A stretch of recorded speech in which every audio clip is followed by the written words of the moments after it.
할렐루야. 우리가 오늘 함께 나누고자 하는 말씀의 제목은 오 놀라우신 성령님이라는 제목입니다. 본문은 로마서 8장 1절에서 9절이 되겠습니다. 금주는 교회 원력으로는 성령 강림 주일입니다. 예수님이 부활하신 후 50일이 되는 날인 오순절에 하늘 문이 열려 마가 요한의 다락방에서 기도하던 120문도 모두 위에 성령이 폭포수처럼 부어진 날을 기념하여 오늘날에도 교회가 성령의 충만한 함을 사모하는 마음으로 절기를 지키고 있지요. 인간은 누구나 다 부모를 통하여 육신의 생명을 갖고 이 세상에 한 번은 태어납니다. 그러나 그것보다 더 중요한 것은 영적으로 한 번 더 태어나야 된다는 사실입니다. 아담의 후손인 모든 인간은 비록 육신의 생명은 갖고 이 세상에 태어나오기는 했으나 그는 영적으로는 죽은 존재입니다.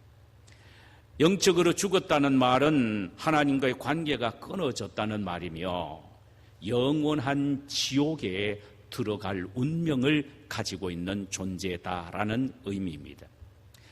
그러므로 인간은 누구든지 영적으로 다시 한번 태어나는 소위 중생해야만이 하늘나라를 볼 수도 있고 들어갈 수가 있습니다.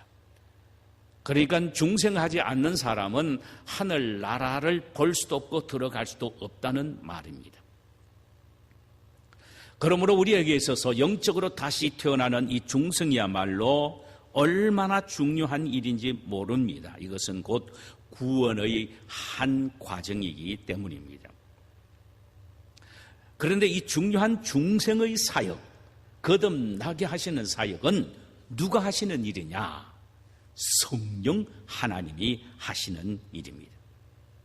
성령이 죽었던 우리의 영혼을 다시 살리시는 위대한 일을 하신다는 말씀입니다. 그럼 어떤 사람이 중생 혹은 거듭남의 은혜를 누릴 수가 있습니까? 예수 그리스도를 자신의 구세주로 마음속에 영접하는 사람입니다. 예수가 나의 죄를 짊어지고 나를 대신해서 십자가에 못 박혀 죽으셨다. 그러므로 나의 영혼이 구원을 받았다. 고로 예수님은 내 영혼의 구원자요 내 삶의 주인이시다 라는 이 단순한 진리를 믿을 때 내 속에 성령의 역사로 거듭남, 즉시 중생의 역사가 일어나게 되는 것입니다. 그렇다면 저는 이 시간 여러분에게 묻고 싶습니다. 여러분은 마음속에 예수 그리스도를 여러분의 구주로 믿고 계십니까? 그렇다면 여러분은 더 의심하거나 고민할 필요 없이 거듭난 사람들입니다. 지금 죽으셔도 천국 가신다는 말씀입니다. 할렐루야. 그런데 이 중생한 그리스도인들이 반드시 확신해야 할 한 가지가 있습니다. 그것은 뭐냐면은 이 성령이 내 속에서 나를 거듭나게 하시고 난 이후에 내 속에 계신다는 사실입니다. 성령의 역사는 너무나도 실제적이고 현실적이고 개인적입니다. 그리고 지금 우리의 존재 가운데서 삶 속에서 친히 일어나고 체험되는 역사입니다. 그런데 이 성령이 오늘날 우리 속에서 이런 역사를 이루신다는 사실입니다. 그런데 예수를 믿으셔도 성령이 마음속에 계심을 확신하지 못하고 있다면 참으로 이거는 안타까운 일입니다. 그런데 놀라운 것은 고린도 교회가 이런 교회였다는 사실입니다. 그 교회는 성령의 은사가 대단했습니다. 방언을 하는 사람도 많았고 예언하는 사람도 허다했으며 지식과 지혜와 영분별의 은사를 가진 사람도 많았습니다. 거기에다가 병 고치는 은사를 가진 사람은 엄청나게 많았습니다. 그들은 자신들을 통한 이 여러 가지 성령의 은사가 나타나고 있는데도 불구하고 그 성령이 자신 속에 계심을 몰랐다는 사실이죠. 다시 말하면 성령의 내주하심을 확신하지 못했단 말입니다. 그래서 바울은 고린도 전서 3장 16절에서 고린도 교인들을 향하여 이렇게 강조합니다. 너희가 하나님의 성전인 것과 하나님의 성령이 너희 안에 거하시는 것을 알지 못하느냐? 이렇게 반문하면서 믿는 그들 속에 성령이 계시는 너희들의 마음은 성령의 전이라는 사실을 확신시켜주고 있다는 말씀이죠. 제가 지금 여러분에게 이런 질문을 한다면 여러분은 어떻게 대답하시겠습니까? 여러분은 예수를 믿으십니까? 그러면 여러분들은 아멘 하실 것입니다. 그 다음, 여러분은 성령을 받으셨습니까? 라는 질문에는 교회 고개를 약간 갸우뚱하면서 아무리 생각해도 나는 성령을 받지 못한 것 같다라고 의심하는 분들도 있다는 말입니다. 그 다음에 더욱 결정적인 질문은 여러분 지금 죽어도 천국 가실 것을 확신합니까? 라고 물으면은 상당히 많은 사람들이 글쎄요 가봐야 알지요 하는 사람들이 있다라는 것입니다.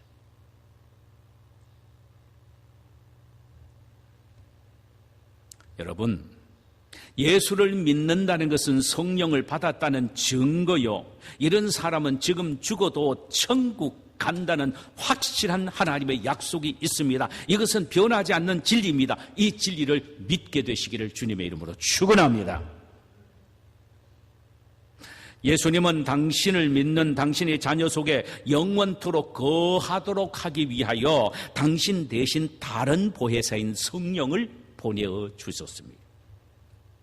오늘 이 시간에 여러분 모두가 그리스도인이 되었다면 여러분의 마음속에 성령이 계심을 깨닫고 확신하게 되기를 소원합니다. 자, 그렇다면은 성령을 모시고 있는 모든 그리스도인들이라면은 도대체 어떤 확실한 정체성을 가지고 있어야 합니까? 우리의 삶의 현장에 예수 믿는 그 순간 이후부터 성령이 늘 계시고 인도하시고 보호하시는 이런 은총을 삶 속에서 우리가 경험을 하고 있다면 정말 우리는 그리스도인으로서 우리 마음속에 잊어버리지 말고 확신해야 될 정체성이 있다는 것입니다.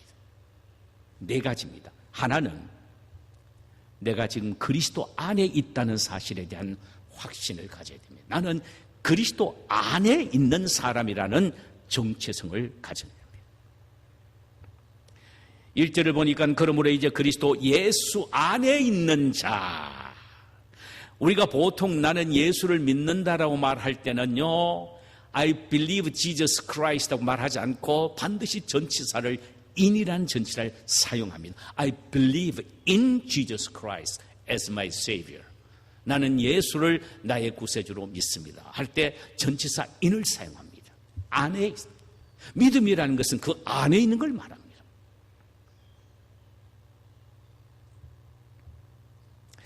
예수밖에는 구원이 없고 예수밖에는 사죄함도 없고 예수 그리스도 밖에는 천국도 없습니다. 사실 과거 우리는 이런 존재들이었습니다. 이에 대하여 에베소서 2장 12절에서 이렇게 바울은 말합니다. 그때 너희는 그리스도 밖에 있었고 이스라엘 나라 밖의 사람이라. 약속의 언약들에 대하여는 외인이요 세상에서는 소망이 없고 하나님도 없는 자이더니 라고 했습니다. 전에는 우리에게는 희망도 소망도 없었던 사람들이었습니다. 그런 우리에게 예수 그리스도의 복음이 오게 되었고 하나님의 사랑의 깊이와 높이와 길이와 넓이를 깨닫게 되었고, 이제는 우리가 그리스도 예수 안에 들어오게 된 것입니다. 옛날에는 세상에 있었고 죄 안에 있었고 공중 권세 잡은 마귀의 지배 아래 있었으나, 이제는 온전히 예수 안에 거하는 자들이 된 것입니다. 누가 예수 밖에 있던 나를 예수 안으로 옮겨 놓았습니까? 누가 마귀의 지배 아래 있던 나를 예수 그리스도의 품 안으로 옮겨 놓으셨습니까? 이 위대한 일을 행하신 분은 도대체 누구란 말입니까? 그렇습니다. 성령입니다. 우리 모두는 성령에 의하여 그리스도 안에 있는 그리스도인이 된 것입니다. 만약 이 예배 시간 참석했으나 자신의 영적 현주소가 예수님 안에 있는 자신이라는 사실을 깨닫지 못한다면 안타까운 일입니다. 예수 그리스도의 십자가를 바라보시고 그분을 적극적으로 의지적으로 믿으시기를 바랍니다. 그 순간부터 성령께서 여러분을 예수 그리스도 안으로 옮겨 놓으실 것이며, 여러분은 하나님의 자녀가 되고 영원한 생명을 누리게 될 것입니다. 할렐루야! 예수 안에 있다는 말은 천국을 보장받았다는 의미만은 아닙니다. 당연하지요. 예수 안에 있다는 말은 나는 천국을 보장받았다는 말은 사실입니다만은, 그러나 그것만을 의미하는 것은 아닙니다. 이 세상에서도 예수 안에 있는 모든 풍성한 은혜와 축복을 삶 속에 누리는 신나는 인생을 살아갈 수 있는 특권을 부여받았다라는 의미입니다. 이를테면 생의 어려움을 만났을 때에 도움을 얻게 되고, 갈 길 몰라 방황할 때에 바른 길의 인도함을 받게 되고, 생의 고통과 실패와 좌절 속에 있을 때에 위로를 받아 이 거친 세상에서 승리자의 삶을 살 수 있게 되었다라는 말씀입니다. 찬송가 478장에 보면 이런 가사가 있습니다. 주 날개 및 참된 기쁨이 있네. 고달픈 세상길 가는 동안 나 거기 숨어 돌보심을 받고 영원한 안식을 얻으리라. 주 날개 및 즐거워라.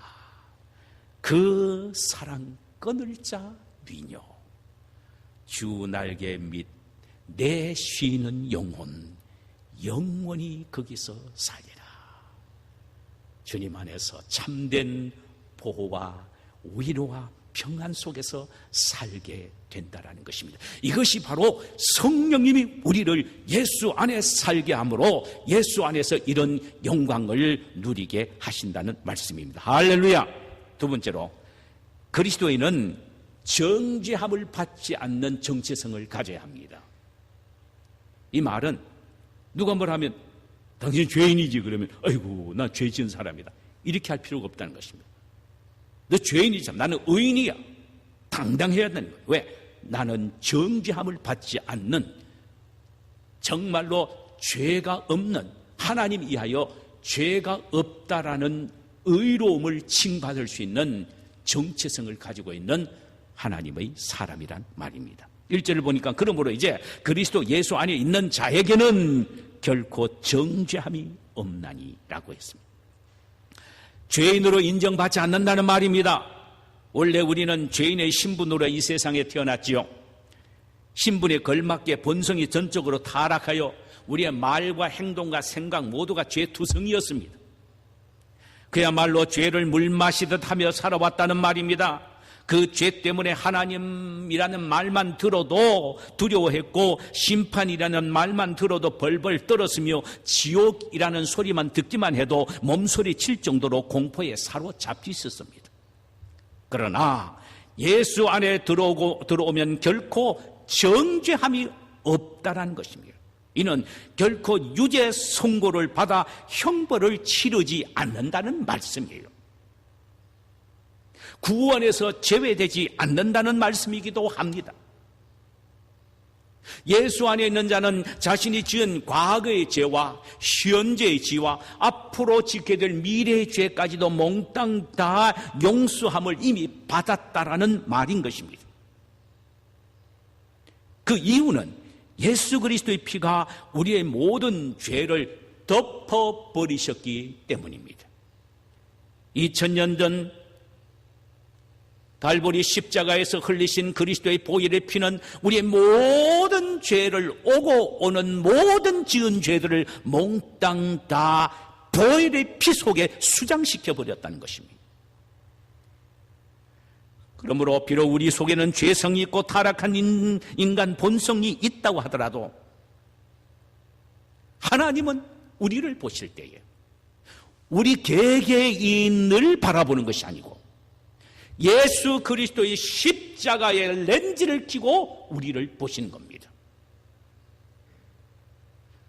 우리 개개인을 보면은 말할 수 없는 죄인이지요. 그러나 예수 그리스도의 십자가의 렌즈를 끼고 그를 통하여, 십자가의 렌즈를 통하여 우리를 보니까 우리는 죄인이 아니에요. 이미 예수님이 십자가에서 우리의 모든 죄를 다 청산해 주셨기에 우리는 의인으로 보여지게 되는 것입니다.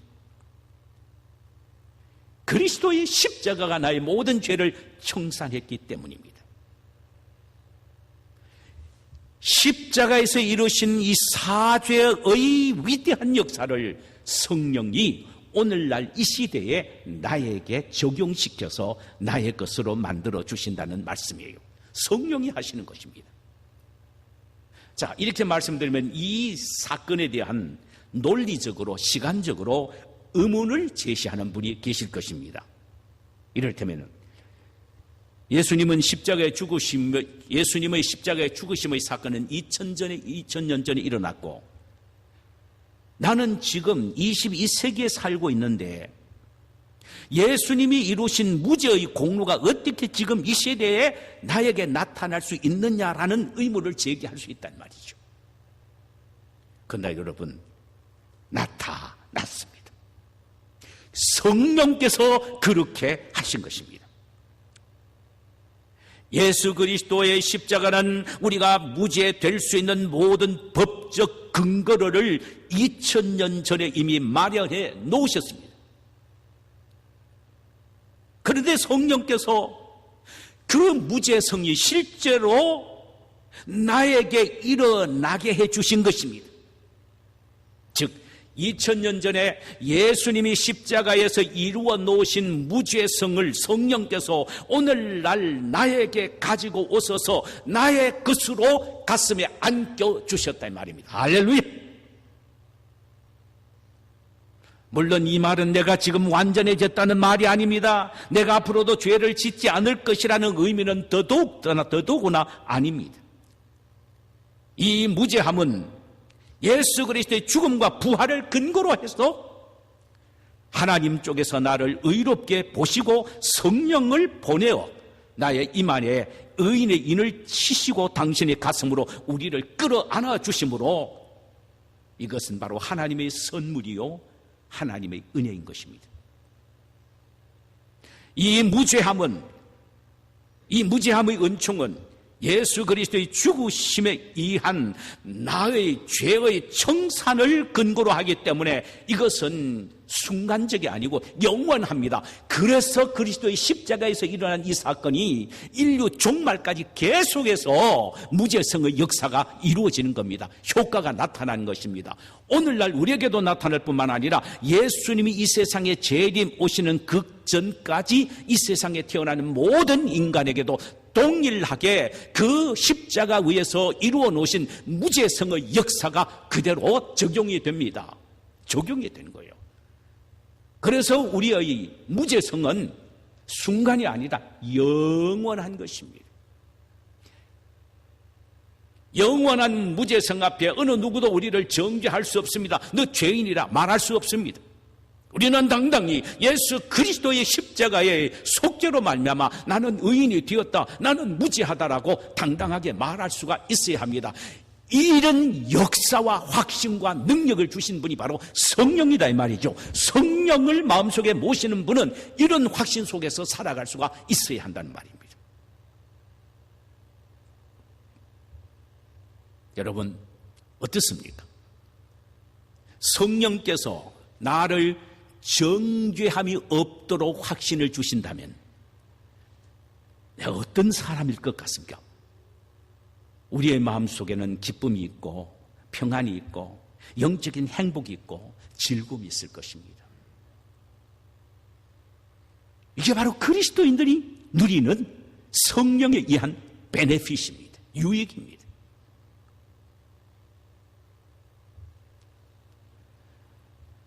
그러므로 성령을 모시고 있는 사람들은 사탄이 아무리 너는 죄인이라고 참소한다고 해도 나는 결코 죄인이 아닌 의인이다. 나는 절대로 하나님이 하여 정죄받지 않는다라고 맞장구 치면서 마주 대항하여 소리치며 꾸짖고 내 속에 확신으로 승화를 시켜야 합니다. 세 번째로, 그리스도인은 죄와 사망의 법에서 해방된 것입니다. 지금까지 지은 죄를 무죄하다라고 인정받는 것으로 끝나지 않습니다.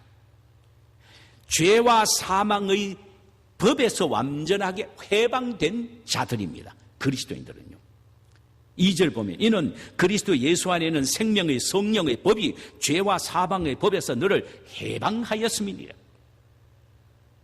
그리스도인들은 죄와 사망의 법에서 해방된 자들입니다. 이는 죄가 더 이상 자신의 종으로 끌고 다닐 수 없다라는 말입니다. 죄가 더 이상 나를 쇠사슬로 묶고 지옥으로 끌고 갈 수가 없다는 말입니다. 이것은 우리의 삶 속에 일어나는 실제적인 상황입니다. 여러분, 우리가 인생을 살아오면서 죄의 위력은 참으로 대단하다는 걸 우리가 느낍니다. 이 죄의 위력은 이미 인류의 조상인 아담을 패배시킨 경력이 있기 때문에 그 힘은 가공할 만합니다. 죄는 인류의 조상 아담을 무너뜨림으로 말미암아 온 인류를 삽시간의 죄악의 수렁 속으로 끌어들이고 말았습니다. 그 결과 사망을 가져다 줬습니다.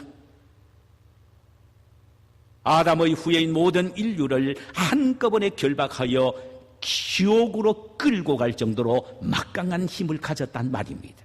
이 사실을 로마서 5장 15절에서 한 사람의 범죄로 인하여 많은 사람이 죽었고라고 했고 17절에는 한 사람의 범죄로 인하여 사망이 그 한 사람으로 말미암아 왕노릇했다. 아담 한 사람으로 모든 인간에게 죄의 위력이 잠식했고 아담 한 사람의 죄악으로 말미암아 그로 말미암아 주어진 죽음이 왕노릇하게 되었다 이 말이죠. 이만큼 죄의 위력은 대단합니다. 그래서 어떤 설교가는 말합니다. 죄의 파괴력은 핵무기보다 더 치명적이고 강하다라고까지 말합니다. 그런데 놀라운 것은 우리 속에 계시는 성령이 그 무서운 사망을 가져다 주는 죄의 세력에서 우리를 완벽하게 해방시켰다라고 말합니다. 그리스도 예수 안에 있는 생명의 성령의 법이 죄와 사망의 법에서 너를 해방하였다라고 했습니다. 즉 우리 속에 있는 생명을 가져다 주는 성령의 힘, 법이란 말은 힘, 능력입니다. 알고 보면 법만큼 힘 있고 능력 있는 게 없습니다. 모든 인간 윤리의 기준은 법입니다. 삶의 기준은 법입니다. 그러므로 그 법은 힘이 있고 능력이 있습니다. 그래서 여기에 법이란 말을 능력이라고 해도 좋고 힘이라고 해도 관계없습니다. 그러니까 우리 속에 있는 생명을 가져다 주는 성령의 법, 즉 성령의 힘, 성령의 능력이 사망을 가져다 주는 죄의 능력, 죄의 힘에서 우리를 해방시켰다는 것입니다. 이것은 혁명적인 사건입니다. 이 말씀을 예수 안에 있으면 어떤 죄도 범하지 않는다는 의미로 오해해서는 안 됩니다. 죄를 짓지 않는 것이 당연해야 합니다. 그런데 우리는 육신 속에 있는 죄를 짓습니다. 그러나 중요한 것 하나 알아야 됩니다. 우리가 예수 안에서 죄를 짓는다고 해서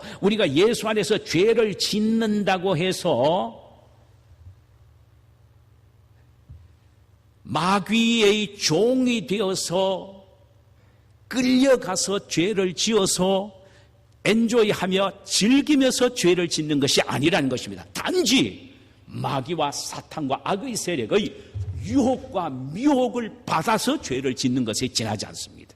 근본적으로 차이가 있는 것입니다. 우리는 죄를 지을 수가 없는 사람이며 죄를 지어서는 안 되는 사람입니다. 그런데 우리는 왜 죄를 짓냐? 미혹을 받고 유혹을 받아서 죄를 짓는 거예요. 우리가 의지적으로 엔조이하고 즐기면서 죄를 짓는 것은 아니란 말입니다. 원리적으로 성령의 힘이 죄의 힘보다 더 강해서 그 죄의 힘에서 우리를 자유하게 했기 때문입니다. 그러므로 우리는 나는 이미 성령의 법에 의하여 사망의 법에서 해방되었다라는 확실한 믿음을 갖고 인생을 살아야 합니다. 여러분, 이 확신과 믿음을 갖고 살 때에 성령께서 우리를 도우시사 죄의 미혹과 유혹마저도 이기고 물리칠 수 있는 힘을 주시는 것입니다. 이걸 확신하지 않고 고백하지 않으면 나도 모르게 넘어져 버릴 수밖에 없습니다. 그러나 내 속에 있는 성령의 힘이 죄의 힘에서 나를 해방시켜 주셨다. 내 속에 있는 성령이 죄의 힘보다 더 강하다. 할렐루야라는 믿음을 갖고 성령을 의지할 때에 죄의 힘을 이길 수가 있다 이 말이죠.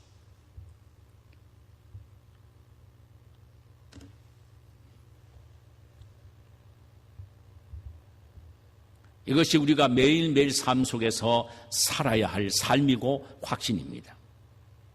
마지막 하나는요, 더 구체적으로 우리 속에 계시는 성령이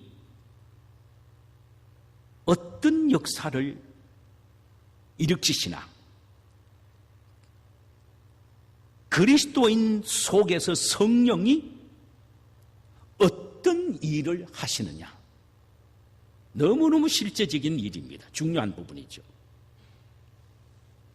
여러분과 제가 예수를 구주로 고백하는 순간 우리의 마음속에는 성령이 임합니다. 이미 앞에서 언급드렸습니다. 이 사실을 고린도전서 12장 3절에서 하반절에는 성령으로 아니하고는 누구든지 예수를 주시라 할 수 없느니라. 즉 내가 예수를 믿고 고백하고 있다는 것은 내 속에 성령을 모시고 있다는 증거가 된다는 말입니다. 고린도전서 6장 19절에는 우리 마음은 성령이 구하시는 성령의 전이라고 말합니다. 이 사실을 믿으라고 하십니다. 내 속에는 성령이 계시는 전이다. 여기에 전이란 말은 요야 항상 계시는 곳. 예? 그러니까 원 의미는요, dwelling in입니다. dwelling in. 내 마음 속에서 함께 주님이 집을 짓고 거주하시는 분이다. 성령이 내 속에서 집을 짓고 함께 거주한다는 말입니다. 잠깐 있다가 떠나는 게 아닙니다. 이러면 오해하지 마세요. 때로는 마음에 기쁨이 있죠. 즐거움이 있죠. 내 속에 지금 성령이 계시구나. 오후 되니까 문제가 생겨서 낙심하고 좌절할 수 없습니다. 그때는 어떻습니까? 내 속에 성령이 떠나갔구나. 이게 아니란 말이에요. 우리의 착각은 늘 여기에 있습니다. 우리의 환경과 상황과 그 다음에 내 기분에 따라서 성령이 내 속에 들어오기도 하고 나가기도 한다라고 생각합니다. 아니란 말입니다. 내 속에 계시는 성령이 아예 내 속에 집을 짓고 dwelling, 집을 짓고 계시는 겁니다. 영원히 내게서 떠나지 않습니다. 그래서 성령이 계시는 성전이라고 말합니다. 이스라엘 백성들에게 성전은 하나님이 그 안에 계신다는 말입니다. 그 증거로 지성소 안에 법궤를 두었습니다. 그래서 하나님이 늘 이곳에 계신다. 이건 인간이 생각한 고안이 아니고 하나님이 그렇게 말씀하셨어요. 하나님이 성전에다가 지성소를 짓게 하고 거기에 법궤를 두게 하셨습니다. 그것을 통하여 시각적으로 그들이 하나님이 늘 우리와 함께 하신다는 것을 경험시켜 주신 거예요. 성령이 바로 이렇게 우리와 늘 함께 계시는 겁니다. 이 사실을 9절에서 이렇게 말합니다. 만일 너희 속에 하나님이 영이 거하시면 너희가 육신에 있지 아니하고 영에 있나니 누구든지 그리스도 영이 없으면 그리스도의 사람이 아니라는 것입니다. 너희 속에 성령이 늘 거하심을 믿어라. 만약 이 사실을 믿지 못한다면 너는 하나님의 자녀가 아니란 의미가 되는 것입니다. 그리스도의 사람이 아니란 의미가 된다는 말입니다. 너희들은 성령을 마음속에 모시고 있음을 확증함으로 너희 스스로가 그리스도의 사람임을 확증해 보이라는 것이 잊지 말아라는 것입니다.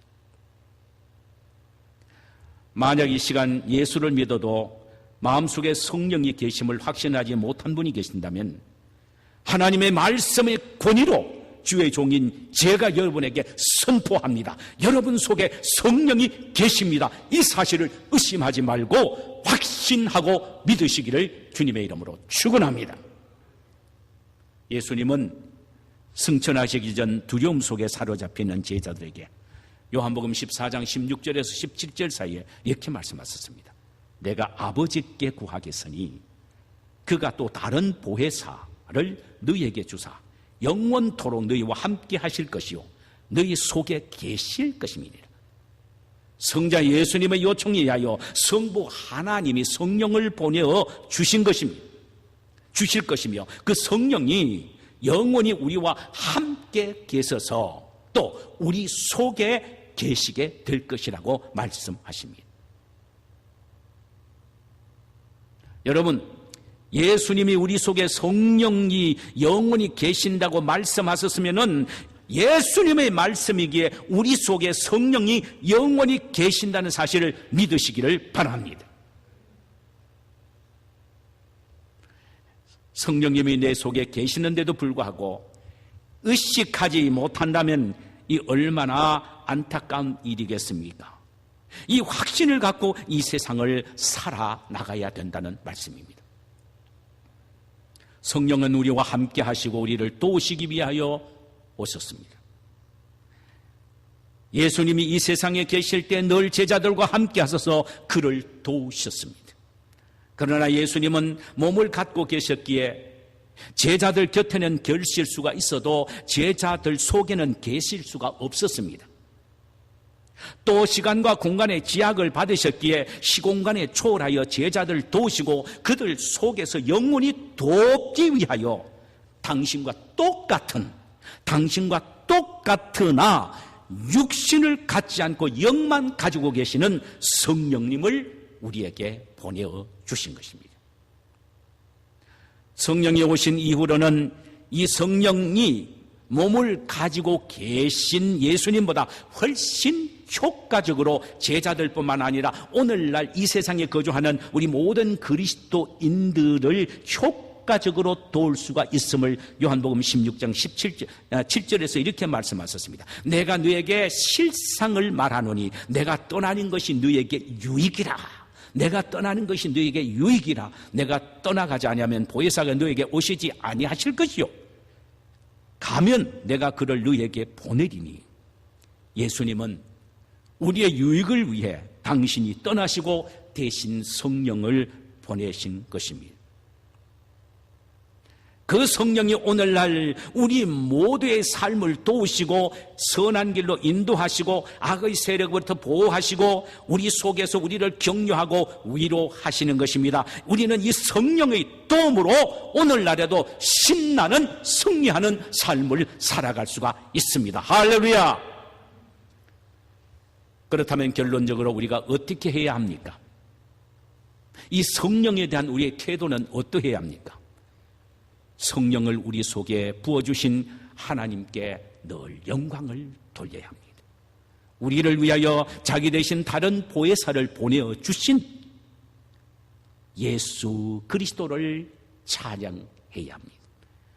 죄와 사망의 법에서 우리를 해방시키시고 영원토록 우리 속에 계시며 우리와 함께 하시며 우리를 위로하시고 도우시는 성령 하나님께 감사해야 합니다. 지금 교회 시대에 살고 있는 저와 여러분은 늘 승리하며 살아가는 신앙과 인생이 되어야 합니다. 그러려면은 우리는 우리 속에 계시는 성령을 얼마나 의지하고 그분의 뜻을 얼마나 따라서 사느냐에 달려 있습니다. 우리 모두 성령을 섭섭하게 해드리지 마십시다. 성경은 우리에게 말합니다. 성령의 감동을 따라서 살아가라. 성령의 뜻에 따라서 순종하라. 이것이 바로 오늘날 우리 모두가 승리하며 살 수 있고 축복된 인생을 살아갈 수 있는 비결입니다. 성령님이 여러분과 저의 마음에 지금 계십니다. 할렐루야. 자, 우리 찬송 한 장 부르실까요?